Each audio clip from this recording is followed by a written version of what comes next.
Every morning you wake up carrying the ghost of who you used to be. Without fully realizing it, you're dragging chains forged from old habits, ingrained fears, and past failures. That internal voice, insisting, "This is just how I am, and nothing can change," is not your ally. It's your captor, holding your will prisoner. The Stoics deeply understood the weight of this burden. They grasped the truth. Your past does not dictate your destiny. True power lies in the courage to burn the old map of who you were and draw a new one with your own hand. This is not merely a motivational speech. It's a strategy for war over your own liberation. If you long to live authentically free, you must perform a radical act. Kill the old version of yourself, that entity that constrains your potential, that version that clings to destructive habits and fleeting impulses, to self-pity, indecision, endless analysis without action, and resentment.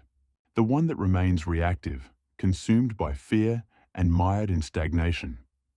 This isn't about superficial improvement. It's about profound metamorphosis. And the Stoics left us the necessary tools for this transformation. Your old self is convinced there's always time, that you can postpone the process of becoming who you desire to be and doing what is necessary to accomplish it. The Stoics, on the contrary, knew the harsh truth. Life is fleeting. The clock relentlessly ticks away time. If you don't put the old version of yourself to death today, there's a risk it may bury you tomorrow. There are no guarantees that tomorrow will offer another chance for change. Every moment you hesitate, you gamble with the single resource you can never recover: your time. Therefore, today we will delve deep into this strategy. Step by step, I will guide you through the philosophical framework of Stoicism and the ruthless yet liberating mindset you must adopt to destroy the old version of yourself and build the person you want and ought to be, so as to perform actions aligned with this new self. Chapter 1. The Art of Self-Renewal. The philosopher Epictetus instructed, "First say to yourself what you would be, then do what you have to do." However, before you can become who you intend to be, you must be willing to lay the old version of yourself to rest. This isn't a call for physical demise. It's a process of shedding skin, a molting of everything that holds you back, everything outdated, worn, and weakened within. What the Stoics called voluntary death was not an end, but a rebirth. It's the courageous decision to relinquish the ego and self-image you've spent years, sometimes decades, meticulously constructing and defending against any intrusion. Most people cling to their old identity because it feels safe. Even if it causes them misery, it's familiar. There is a certain strange comfort in predictability, even if that predictability is destructive. You've played the same character in the script of your own mind for so long that the mere thought of rewriting it triggers confusion and anxiety. It's akin to stepping off a cliff without knowing what awaits below. Perhaps you've become accustomed to being the one who overthinks, who procrastinates, or who is the victim of their own story. And because you've lived inside this narrative for so long, you begin to believe that's precisely how you must always remain. The mind is inclined towards the habitual, towards familiar impressions, fantasia, and thus resists change, even if these changes are the key to your freedom, to gaining control over your own faculty of choice, prohairesis. But mere understanding is not enough. It is merely the spark that ignites the fire. The true work begins in the furnace of action. Knowledge without action is a form of self-deception, a false comfort that allows you to feel progress without actual change. To truly evolve, you must move beyond intellectual comprehension and enter the arena of deliberate dismantling, taking apart piece by piece the false identity you have worn for years, perhaps decades, like heavy armor. You must stop idealizing the person you have outgrown. Look in the mirror every day and ask yourself with ruthless honesty, who do I want to become? Not who others expect you to be, not who your past mistakes say you are, but who you choose to be, consciously, intentionally, without apology. And when the old stories start shouting back, when the voice of your former self whispers, This is all you'll ever be. Remember the Stoic teachings on controlling impressions. You must learn to answer that voice. You no longer have the right to speak for me. No past version of you has the authority to dictate your future. Those ghosts hold no power here unless you yourself delegate it to them by giving assent to false impressions. True self-renewal begins not the moment you intellectually realize that the old you is not who you are now. It starts when you fully, viscerally, emotionally accept. The old you is merely who you were, and who you were is not your destiny.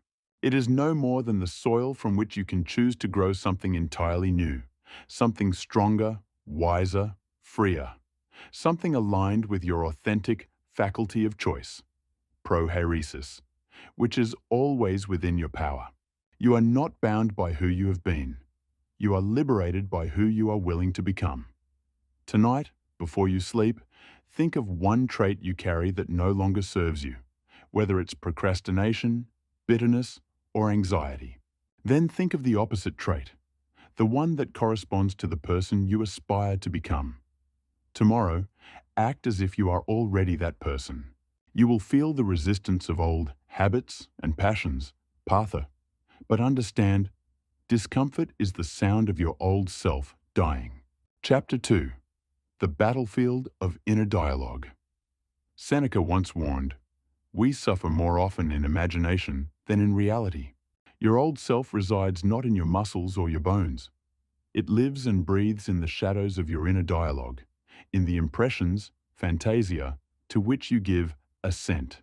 It hides in the stories you repeat to yourself, the quiet narrative you whisper every morning and every night about who you think you are and what you believe you can or cannot do.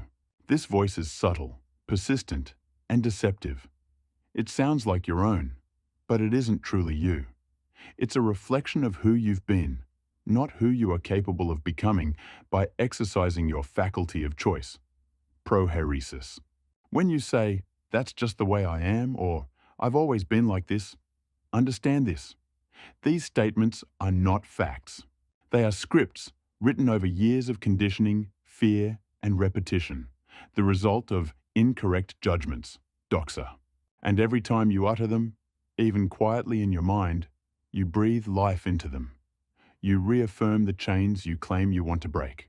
You recite the lines of a character you're tired of playing.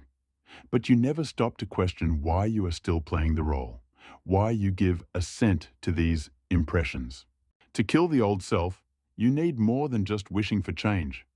You must declare psychological war.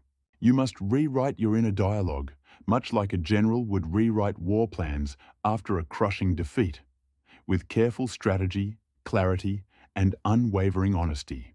You must recognize that your mind is not a neutral space. It is a battlefield of impressions. Every automatic thought, every self-defeating belief, every internal criticism is an arrow aimed at your potential. And like any worthy general, you cannot allow these arrows to fly unchallenged. You must interrupt these thoughts, not with blind positivity or hollow affirmations, but, as the Stoics taught, by correcting judgments, doxa, using reason, logos, moving closer to reality. You must catch yourself in the act, confront the limiting belief, and replace it with something closer to the truth about your faculty of choice. Not who you have been, but who you are choosing to become now.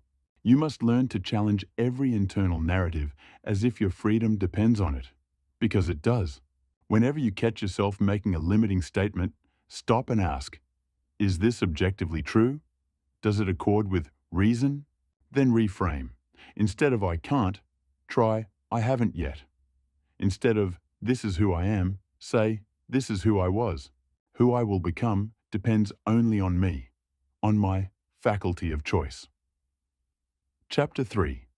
Burn the comfort zone. The old version of you survives because, consciously or unconsciously, you protect it. You wrap it in layers of routine, in patterns of ease and predictability.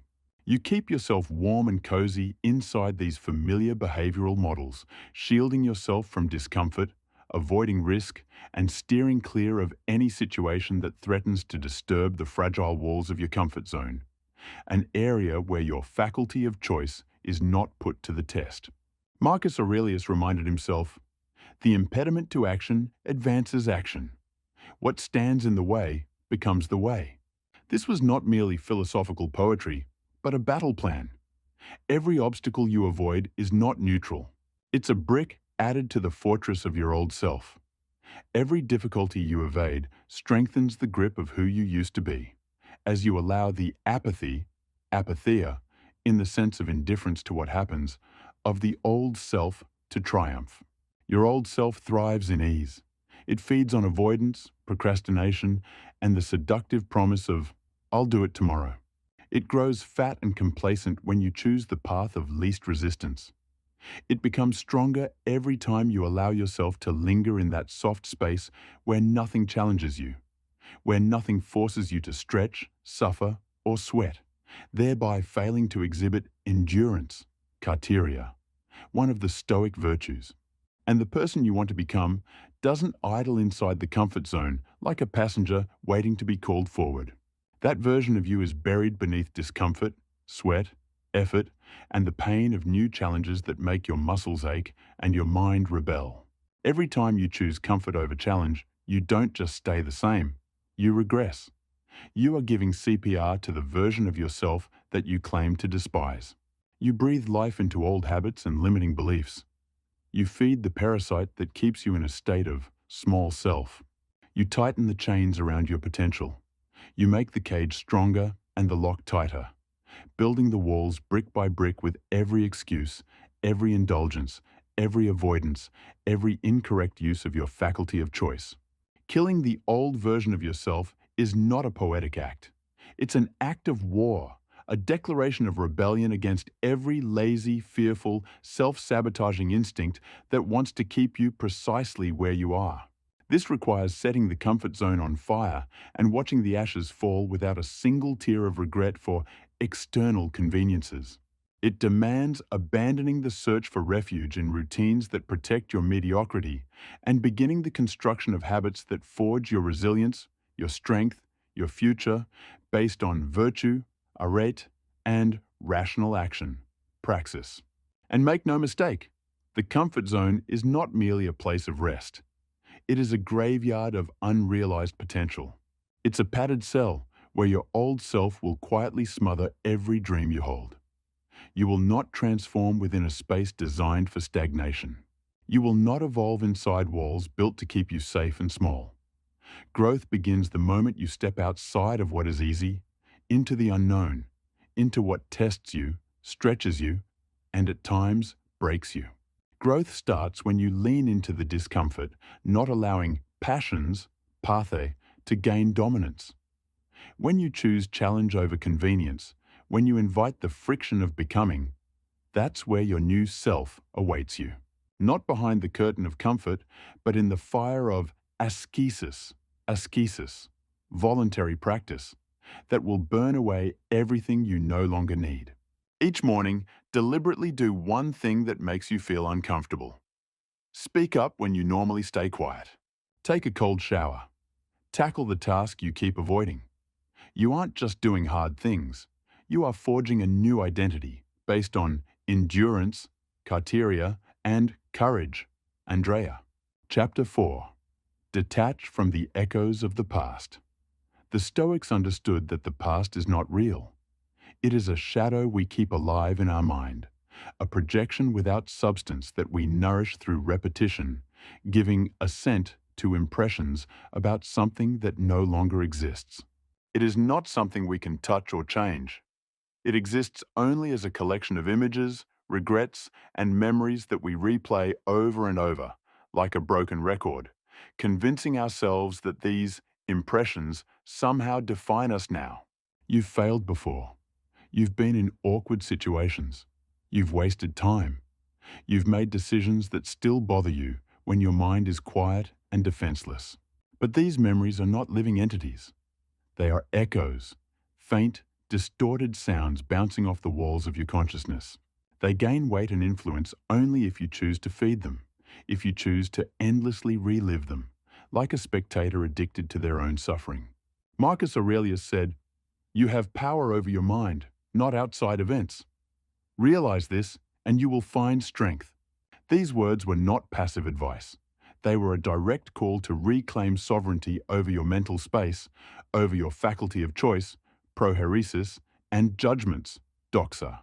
The external world may have shaped your past, but it cannot dictate your present unless you yourself allow it by giving assent to impressions from the past. The past can only imprison you if you voluntarily sit in the cell and lock the door yourself, clinging to incorrect judgments about it. The old version of you is stitched together by these stories of failure, shame, missed opportunities. It's made of assumptions you carry about yourself, built solely on who you were. And if you don't challenge these assumptions, if you don't recognize that the past is dead unless you yourself keep it alive, you will remain trapped by your own judgments. To kill the old self, you must stop replaying these worn, heavy stories in your head. Stop giving stage time to the narrative of who you were. Stop repeating the reruns of regret, shame, or failure as if they are still relevant today. Every time you allow these old scripts to run unchecked in your mind, you are inviting a ghost to sit at your table. A ghost that can offer you nothing new but limitation and heaviness, nothing but passions, patha, based on the past. You must stop allowing the ghost of who you were to drag chains across the floor of your present life, disturbing your peace and chaining you to a past that no longer exists. Every chain rattling in your mind is a link you forged by your choice. By revisiting old wounds, repeating old dialogues, and breathing life into stories that should have been buried long ago.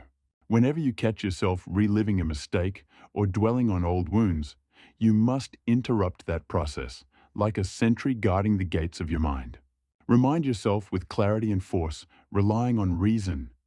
That person no longer exists. I laid them to rest. I am not obligated to carry their mistakes into today. Their failures, their insecurities, their bad decisions no longer belong to me. Let the past die so you can live. Not just survive, but live as someone new, someone untethered by the dead weight of yesterday. Freedom begins when you stop arguing with history, externals, not within your control, and start building who you are now by controlling your faculty of choice. Anytime you find yourself fixating on a past mistake, pause and say, "That person is no more. I buried them. I decide who lives now." Refuse to carry the corpse of yesterday into today. Chapter 5. Take ruthless responsibility. The old self loves to blame. It clings to excuses like a drowning person clings to debris, desperately seeking something external to hold accountable for every failure, every frustration, every missed opportunity. It convinces you that the chaos of the outside world is to blame for its shortcomings, ignoring your faculty of choice and judgments. It finds comfort in pointing outward, at parents who didn't do enough, at circumstances that seemed unfair, at bad luck that appeared at the worst time, at the people who hurt you, at the things that went wrong. It thrives on the illusion. If only the world had been different, if the winds of fortune had blown in my favor, I would already be who I want to be. This is the old self's favorite song, a lullaby of excuses that lulls you into powerlessness, into victimhood, into stagnation. This is how the old self survives, not through strength, but through deception, through incorrect judgments, doxa, about externals. It convinces you that your life is the sum of what others have done to you. It creates a narrative where you are merely an observer, powerless against the tides of circumstance, helpless in the face of fate. It thrives on the emotional payoff of blame because blaming feels easier than taking responsibility, exercising your faculty of choice. It seduces you into outsourcing your growth to people and situations outside your control. But every time you do that, you surrender a piece of your power, trading ownership of your faculty of choice for the comfort of inaction. The Stoics, however, completely rejected this weakness. They recognized that this pointing of fingers is not a shield. It's a cage you build around yourself, a prison you voluntarily choose to live in. They knew that true power is not rooted in what has happened to you, externals, but in how you choose to respond to it, your faculty of choice. They understood at the very core of their philosophy that strength begins and ends with personal responsibility, with the unwavering acknowledgement that your life, your mind, and your actions belong only to you, and only you can shape them, regardless of how unfair or difficult the world has been. No one else can live for you. No one else can bear the burden of your choices. No one else can decide who you will become. And until you accept this, you will continue recycling the same narrative, stuck on the same level, waiting for external circumstances to shift while your potential gathers dust and your faculty of choice atrophies. You will remain at war with reality, externals, bitter and exhausted, because you demand that the world change while refusing to change yourself, your faculty of choice. The brutal truth is this: you cannot kill the old self while clinging to the habit of blaming. You cannot step into a new version of yourself while replaying the old script of resentment and pointing fingers at your parents, your past, your luck, or the injustices of the world. Blame is the soil in which your old self grows, nourished by indignation, bitterness, and helplessness. It is toxic ground that breeds only more of the same weakness you claim you want to escape. Every time you blame, you breathe life into the old identity. The victim, the powerless one, the one who cannot change because the world won't cooperate. The person you want to become will never be born in the soil of blame. This soil is infertile. It cannot grow greatness, cannot grow freedom, cannot grow resilience. If you continue planting seeds in this dead soil, nothing will sprout but bitterness and self-pity. You must uproot the weeds of excuse and sow the seeds of responsibility, the manifestation of your faculty of choice, the only thing truly within your control. You must learn to say, "This is my life, my responsibility, my consequence. No one else can fix this for me." Even when it hurts, even when it feels deeply unfair, external, even when every part of you wants to scream that it's not your fault, you must choose to take responsibility for your reaction. Faculty of choice. You must understand that the fairness of external circumstances doesn't matter. Adiaphora. What matters is who will carry the weight and who will grow stronger because of it, because of how they use their faculty of choice. Because ownership of your faculty of choice is the point from which your strength begins. It is the starting point of everything meaningful. It is the foundation upon which you can build a new self, resilient, responsible, and unshaken by circumstances. That is where your new self will rise. Not from the ashes of blame, but from the fertile ground of responsibility, self-command, and the unshakable truth. Only you can steer the course of your life, using your faculty of choice.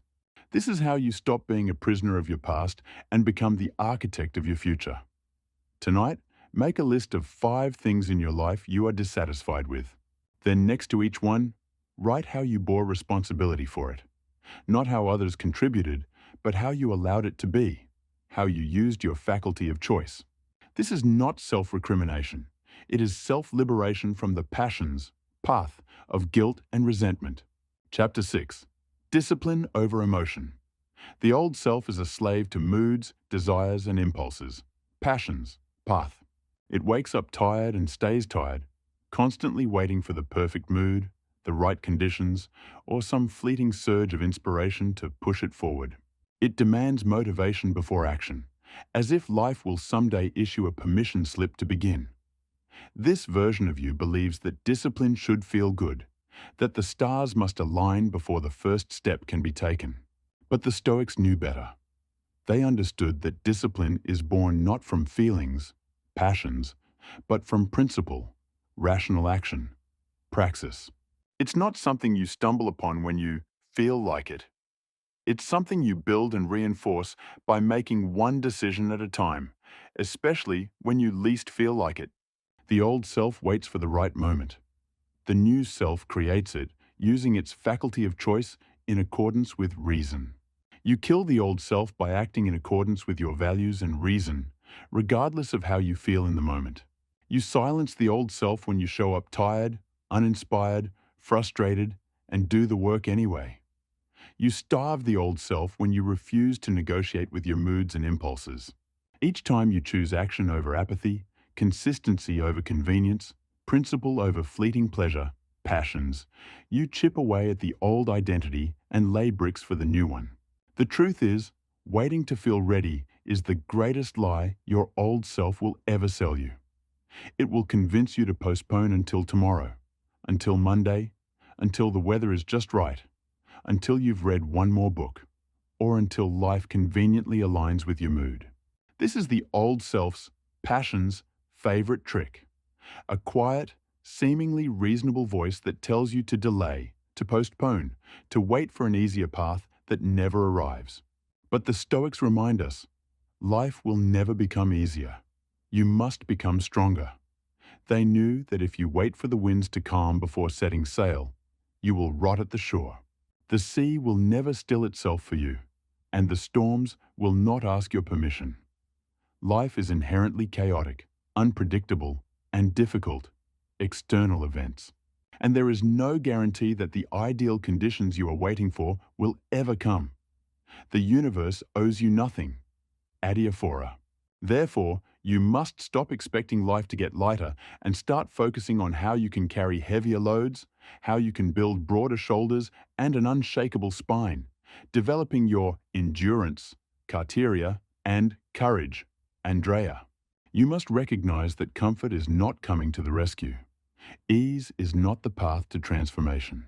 You must choose to act when you're uninspired, when your emotions scream for comfort, when your impulses beg you to quit, when every cell in your body tells you to stop. That is when it matters most. That is when you drive the stake deeper into the heart of the old version of yourself, the part of you that seeks escape, that begs for softness, that pleads to be spared the weight of responsibility. When you stand tall, even in the middle of the storm, refusing to wait for clarity or convenience, you rewrite the story of who you are, using your faculty of choice. You transform each tremor of hesitation into a declaration of strength. You stop living reactively, passively, and begin living deliberately as the architect of your own evolution, guided by reason, logos. You no longer wait for the perfect moment. You create it. That is when the new self is forged. Not when you feel like it, but precisely when you don't. In the moments when your legs are trembling, your mind is weary, your willpower feels thin, and you want nothing more than to retreat into the old familiar ways. That is where the forge of ascesis is. That is where you choose who you will become. That is where the old self dies, and the new self begins to rise. Not with fanfare, but with quiet, ruthless consistency of rational action. Praxis.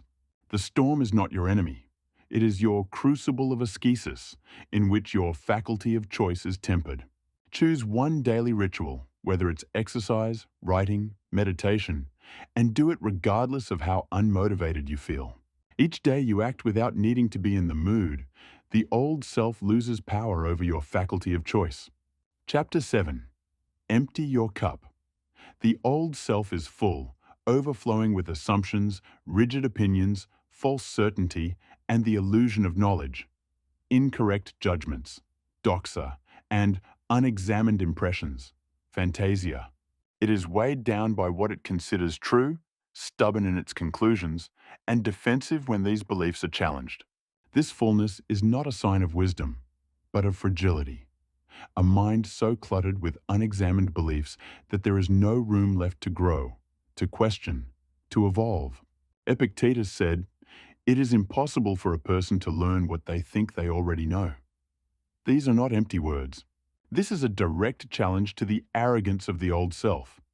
Incorrect judgments about one's knowledge. A warning. The moment you believe you have nothing left to learn is the moment you become a prisoner of your own ignorance, of your false doxa. The old self clings to being right because it fears the vulnerability of being wrong.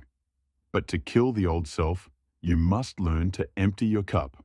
You must approach life with deliberate humility, with the curiosity of a student rather than the pride of a master.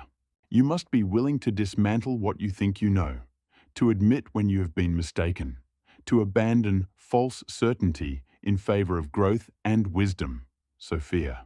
You must learn to unlearn, to question the beliefs you have inherited, the assumptions you have absorbed, the opinions you have clung to without ever examining them. Humility is not weakness. It is the chisel that clears the clutter in your mind, consisting of incorrect judgments, and makes space for transformation. It is an invitation to evolution. The old self survives by convincing you that you already understand everything worth knowing. It thrives on the comfort of false knowledge, incorrect judgments, and the illusion of control over externals.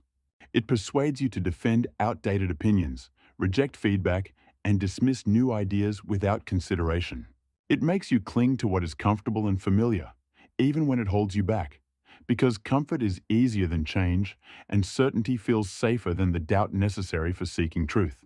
It whispers that questioning your beliefs is dangerous, that admitting mistakes is humiliating. But the new self, the self you are becoming, knows that true strength lies in asking questions, listening, being open to the possibility that everything you considered true may need revision. It knows that no one ever became stronger by doubling down on ignorance. It knows that the wisest people in history were those who admitted how little they truly knew, freeing themselves from false judgments. This new self embraces the discomfort of not knowing because it understands. Clarity comes only after confusion. It understands that being wrong is not a sign of failure, but a signpost on the path to growth, to the correction of judgments, doxa. The new self does not cling to being right. It is willing to be corrected, to be humbled, to let go of beliefs that no longer serve its evolution. It knows letting go is not losing. It is freeing up space. It understands that knowledge is not static but fluid, constantly changing, and that wisdom comes not from rigid certainty, false judgments, but from the courage to question, to revise, to learn. The process is not easy. It will bruise your ego, built on incorrect judgments. It will feel like losing a part of yourself, like demolishing a house you have lived in your whole life without knowing what you will build in its place. It will make you vulnerable, exposed, uncertain. You will doubt yourself, question everything, wonder if you are falling apart rather than growing. But in reality, you will only be losing what never served you to begin with. You will be dismantling the scaffolding of old beliefs, false judgments, to build something stronger, wiser, freer, based on reason. You will be clearing space not for emptiness, but for wisdom, for mindfulness, prososh, for freedom. You will be clearing space for the version of yourself who is not afraid to say, "I don't know," and then go find out using reason and faculty of choice. Empty your cup so that it can be filled anew. Not with the stagnant water of certainty, false judgments, but with the flowing river of curiosity and growth. Every day, practice the phrase, "What if I am wrong?" Use it in conversations, in conflicts, in self-reflection. Humility is the knife that cuts away the arrogance of the old self, built on incorrect judgments, slicing through the layers of pride, defensiveness, and false certainty that have weighed you down for years. It does not wound you.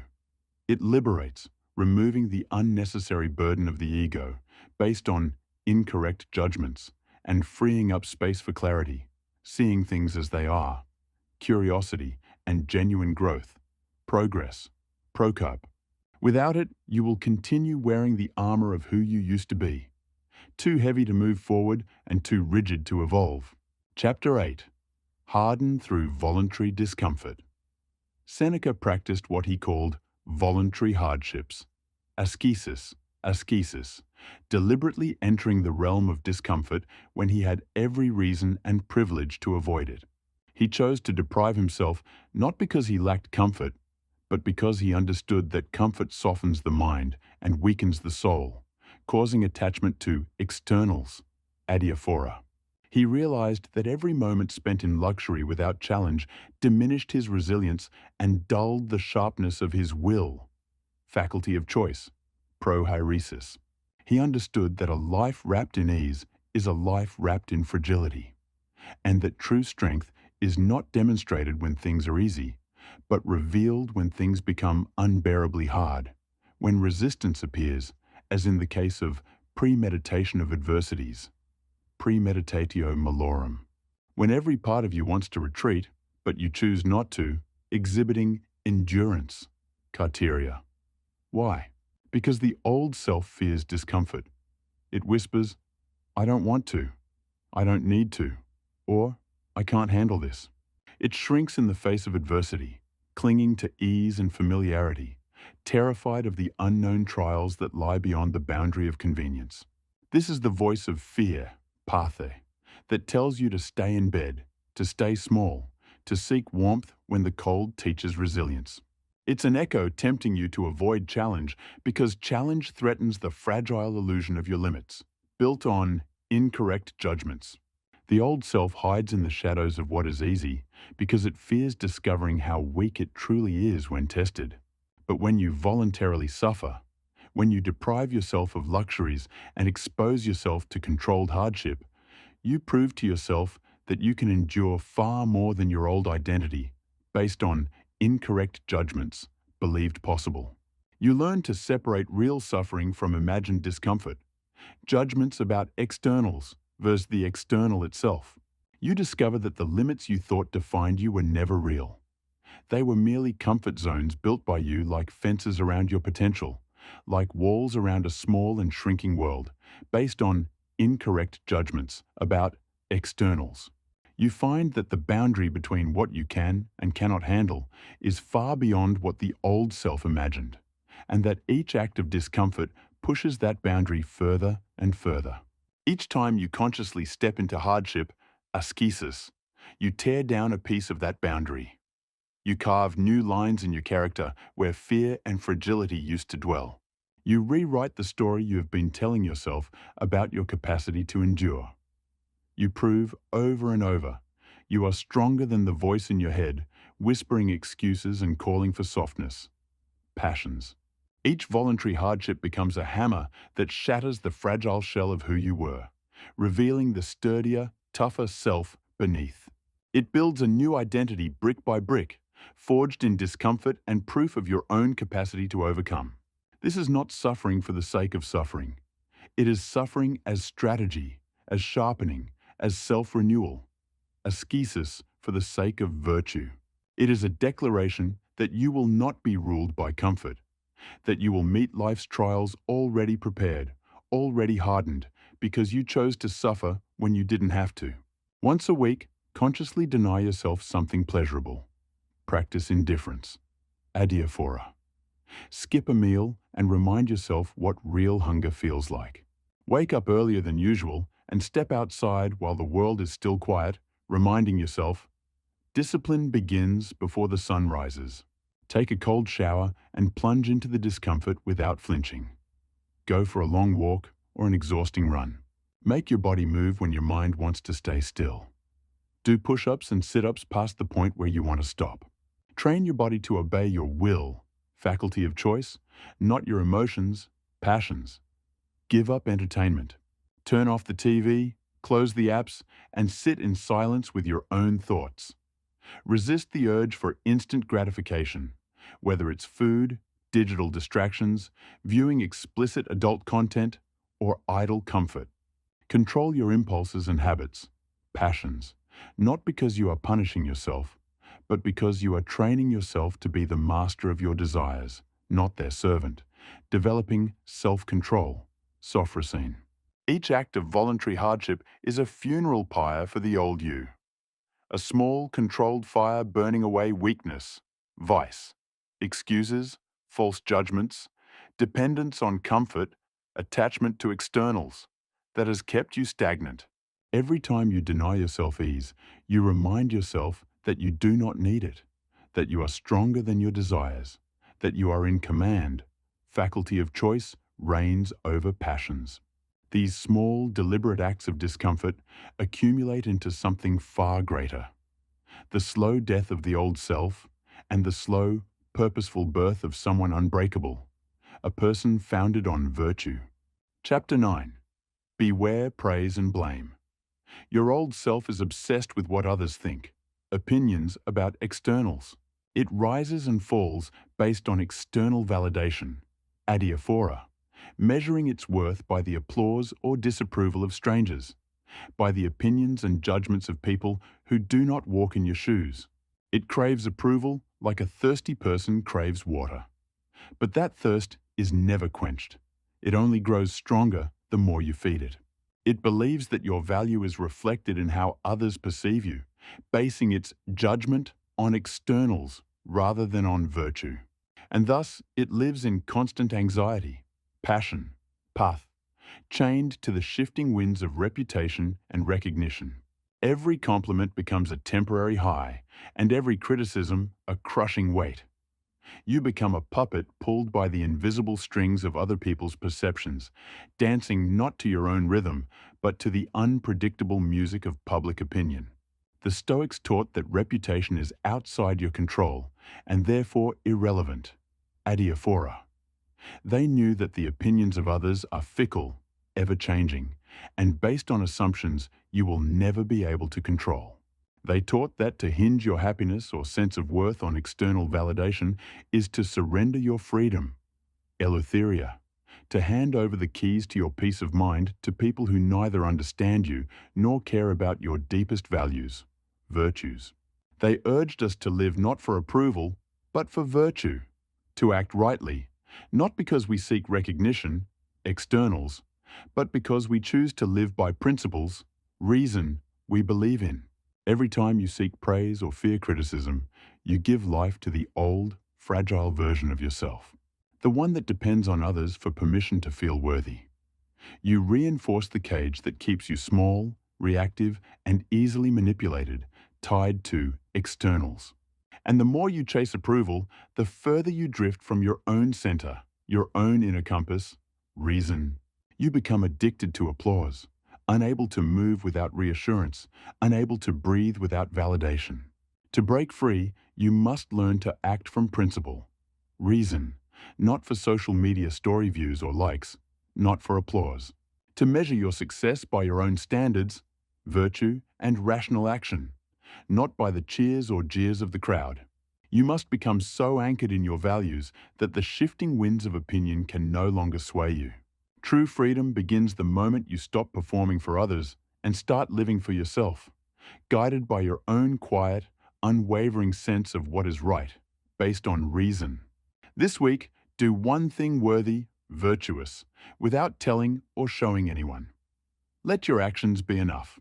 Let your worth be measured by your character, faculty of choice, manifested in virtue, not by applause. Chapter 10. Live as if you are dying. The most powerful Stoic exercise is memento mori, the constant remembrance of death, not as a source of fear or morbidity, passion, but as a sharpening blade that cuts away everything trivial, every excuse, every wasted moment. It is not meant to make you shrink in terror, but to awaken you to what matters, to jolt you into action, rational action, before it is too late. Death is the ultimate Stoic teacher, the reminder that life is something you cannot hoard, delay, or negotiate. Your old self believes there's always enough time. False judgment. It comforts itself with the lie that tomorrow will always be waiting, that there will be a better moment to change, to begin, to act. It tells you that you can postpone becoming who you want to be or doing what needs to be done because there will always be more days, more chances, more tomorrows. It whispers promises of tomorrow like a lullaby, lulling you into the illusion that time is infinite, that there will always be another opportunity to rise, to act, to transform. It convinces you that your goals, your dreams, your becoming can be postponed indefinitely. But the Stoics knew better, living in accordance with reason, logos. Life is short. The clock is ticking.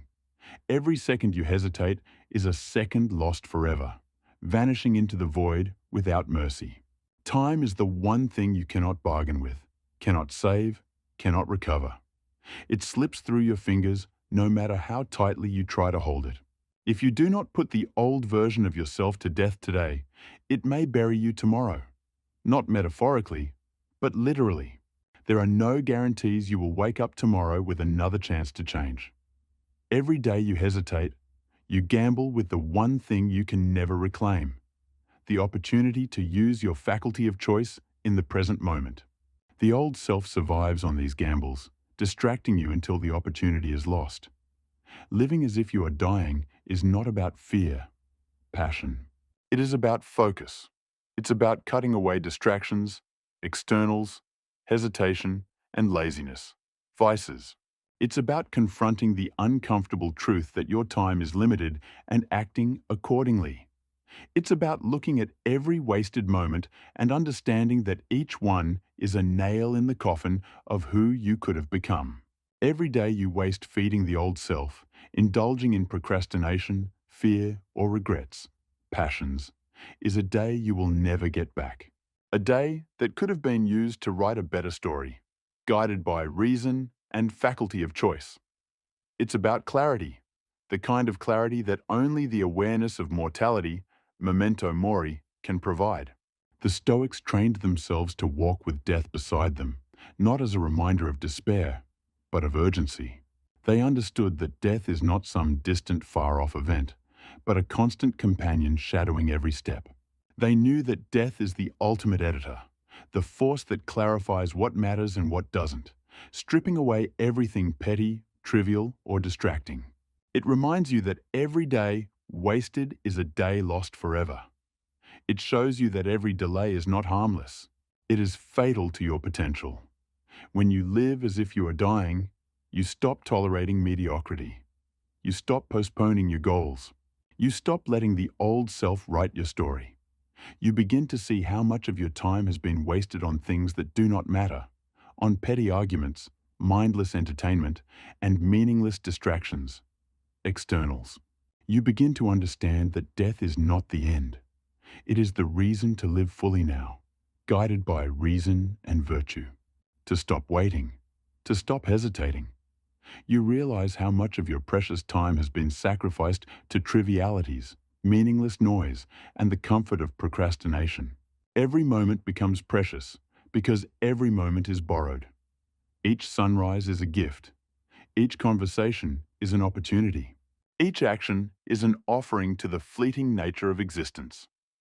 When you view the world through the prism of memento mori, even the mundane transforms into something extraordinary. You understand that no experience will ever repeat itself exactly, that no day is guaranteed, and that you are living on borrowed time with every breath you take. To live as if you are dying is to live fully, deliberately, urgently. It's to step into each day with the awareness. This might be your only chance to become who you want to be. It's to wake up not with idle hopes of tomorrow, but with a sharpened sense that today is the only guarantee you will ever hold. It's to strip away all the noise and focus on what is essential, on what will matter when your time runs out. It's to see clearly how fragile this existence is and to understand that your window of opportunity is not endless. It is closing faster than you think, and the sands of your hourglass are falling, regardless of whether you choose to act, faculty of choice or not. To live this way is to stop waiting for the right time, to stop living under the illusion that conditions will someday be perfect, that the universe will conspire to hand you the exact moment when you'll feel ready to change.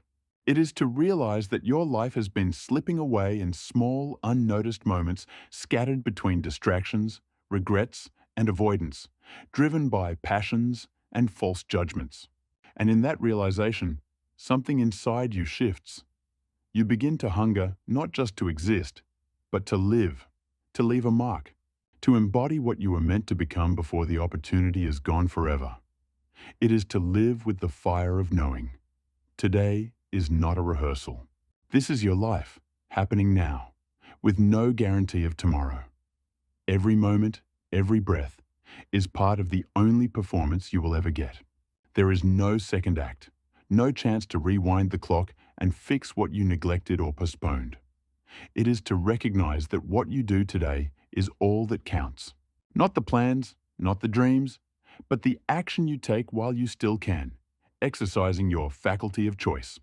Every intention without action, every unspoken word, every neglected opportunity is a nail in the coffin of who you could have been. Vice. This awareness is the flame that burns away the old self, passions, false judgments, and compels you to live not as a spectator, but as a participant in your own life, before the curtain falls forever. It forces you to stop sitting in the audience, watching your life pass by, while hoping the story will somehow improve on its own. It drives you to take the stage, to speak your truth, to act decisively, because the script is being written now, and you are the one holding the pen, your faculty of choice. It is to understand every wasted second is a second you will never reclaim, and to rise each day with the determination to leave nothing unsaid, undone, unattempted that aligns with reason and virtue. It is to face your mortality every morning and remind yourself, a day will come when you can no longer speak the words that matter or take the steps that could change everything. It is to live in such a way that you never have to wonder if you gave enough, tried enough, or spoke your truth while you still had breath.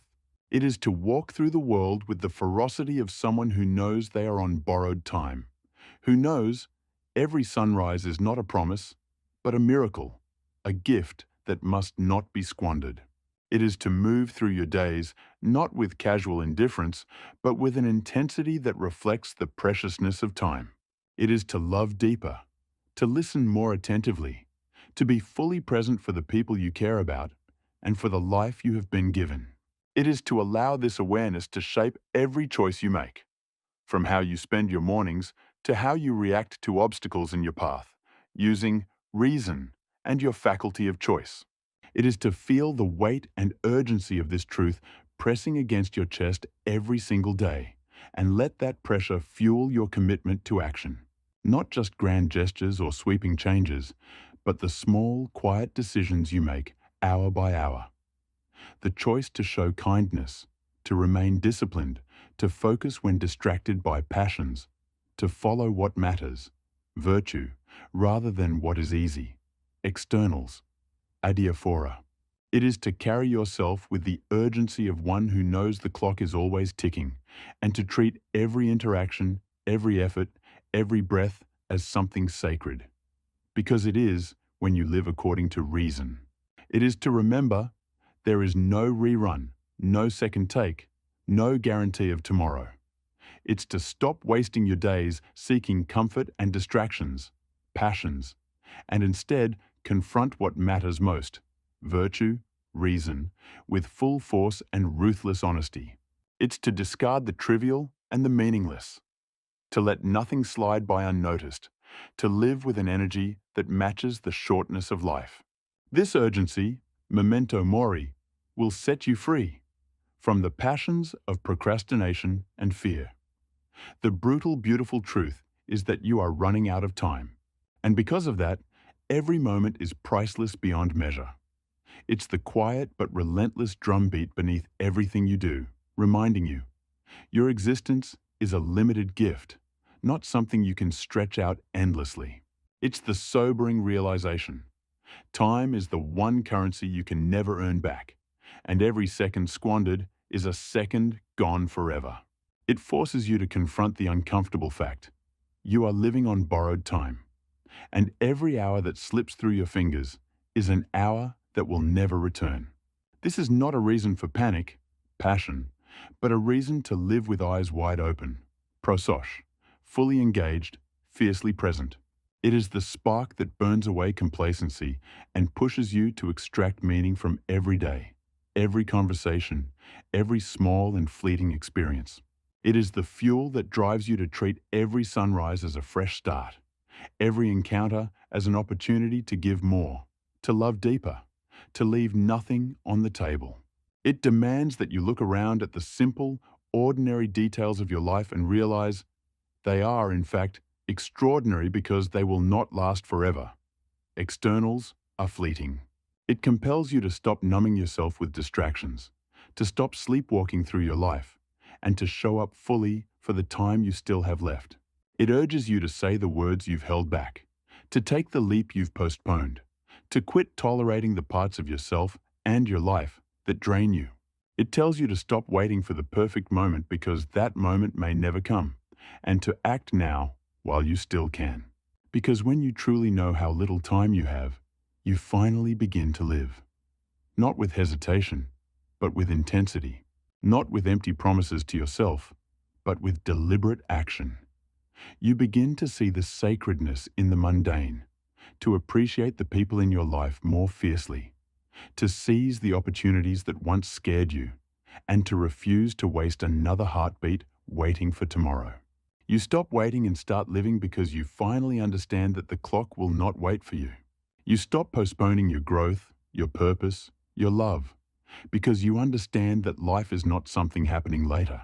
It is happening now, in this breath, in this moment, and it is slipping away whether you pay attention to it or not.